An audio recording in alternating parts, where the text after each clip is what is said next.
Try to get as much critical feedback as possible from friends, and you have to ask that, you have to coax it out of them, because they'll be reluctant to say it because they don't want to hurt you. But they know what's wrong with your product.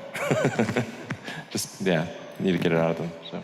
But it is generally true that innovation comes from questioning the way things have been done before. Yeah. And if in the education system you're taught not to do that, that will inhibit entrepreneurship. I think that's something you see in Silicon Valley, that there's no fear of failure. But culturally in this part of the world, true. No? I think there's fear of failure. I certainly have fear of failure, you know. But it didn't stop you. No. Elon, can I ask you about that one message to that potential entrepreneur waiting to make the jump?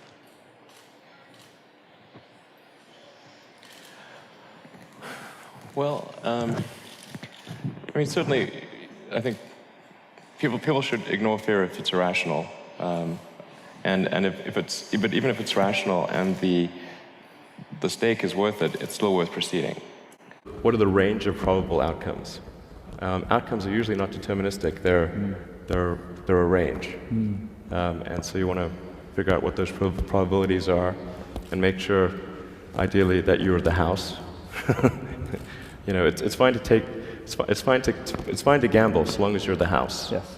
But I do think that one great thing about Silicon Valley is failure is not a big stigma. So it's like if you try hard and it doesn't work out, that's okay. Like you can learn from that and do another company, and it's not a big deal. And I think that's really one of the great things about Silicon Valley.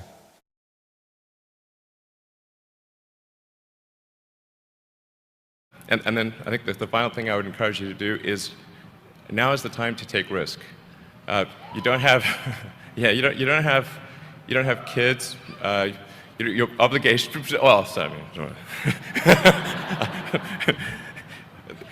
probably don't have kids. But as you get older, your obligations increase. So and once you have a family, you start taking risk not just for yourself, but for your family as well. It gets much harder to do things that might not work out. So now is the time to do that before you have those obligations.